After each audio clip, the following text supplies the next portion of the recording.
Hai semua, ketemu lagi kita.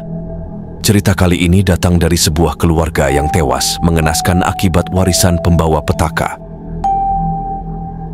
Ibu Minah yang seorang janda dengan 5 orang anak ini sedang berbahagia lantaran baru saja mendapatkan warisan dari almarhum sang ayah.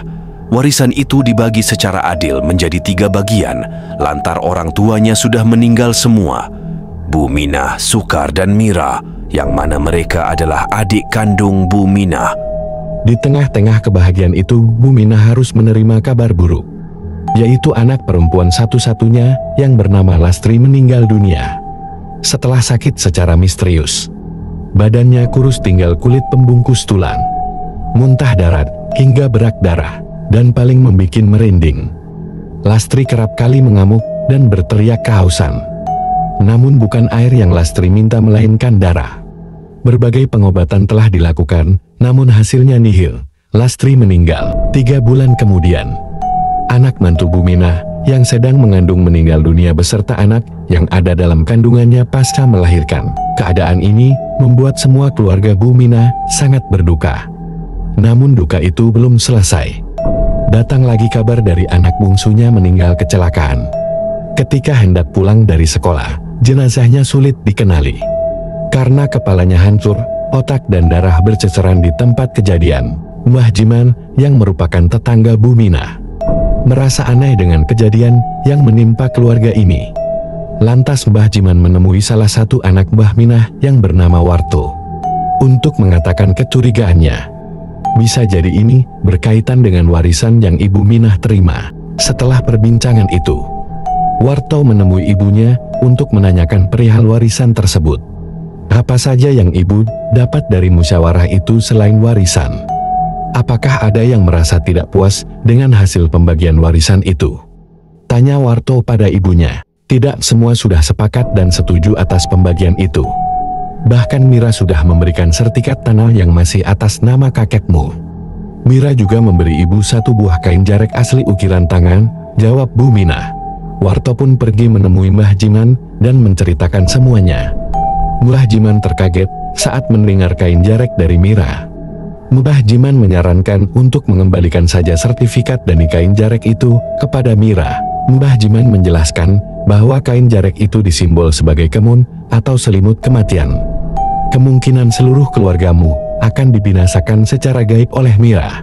Warto yang tergopoh-gopoh pulang ke rumah untuk menemui ibunya dan meminta untuk mengembalikan saja sertifikat dan jarek itu ke bibi Mira. Namun Bu Minah menolak. Itu hakku.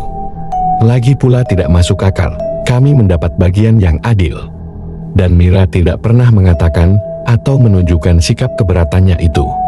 Jadi kamu jangan berpikir yang aneh-aneh, semua yang terjadi itu sudah takdir, kata Bu Minah. Bu, kita tidak pernah tahu hati orang. Ibu lihat kejadian aneh akhir-akhir ini di keluarga kita seperti tidak masuk akal, kakak Warto. Hal aneh kerap kali terjadi. Tiba-tiba pisang yang masih berada di pohon, yang masih berdiri hilang satu sisir dengan sangat rapi, padahal pisang itu cukup tinggi. Setelah ditebang, tidak ada bekas potongan sabit atau benda tajam. Bahkan ayam pun tak ada satupun yang mau makan pisang tersebut. Pisang itu dibuang ke sungai, tiba-tiba sungai menjadi gulungan air seperti puting beliung. Mira selama ini menaruh iri dan sakit hati terhadap Bu Minah lantaran Bu Minah hidup berkecukupan, memiliki anak-anak yang berpenghasilan tetap dan tanah yang luas, sedangkan Mira hidup serba sederhana dan suaminya hanya seorang buruh serabutan. Namun hanya Mira dan Sukar yang merawat sang ayah di hari tuanya, sedangkan Bu Minah hanya sibuk dengan urusan keluarganya. Namun saat pembagian warisan mereka mendapatkan hak yang sama. Mira kecewa dan sakit hati. Hal itulah yang mendasari Mira menemui seorang dukun untuk melakukan kejahatan guna-guna, santet dan teluh. Mira ingin menghabisi seluruh keluarga Bu Minah. Hingga suatu hari Ibu Minah tidak dapat menggerakkan seluruh tubuhnya saat bangun tidur. Bahkan sulit berbicara. Padahal Bu Minah dalam keadaan baik-baik saja sebelumnya. Dibawalah Ibu Minah ke tempat terapi yang juga seorang ustadz. Ustadz itu melihat sesuatu yang aneh dengan sakitnya Bu Minah. Pak Ustadz itu berkata, "Kembalikan saja apa yang ibu terima dari sang adik." Akhirnya Bu Minah mengembalikan sertifikat tanah dan membakar kain jarek pemberian Mira. Selang beberapa lama Buminah keadaannya mulai membaik.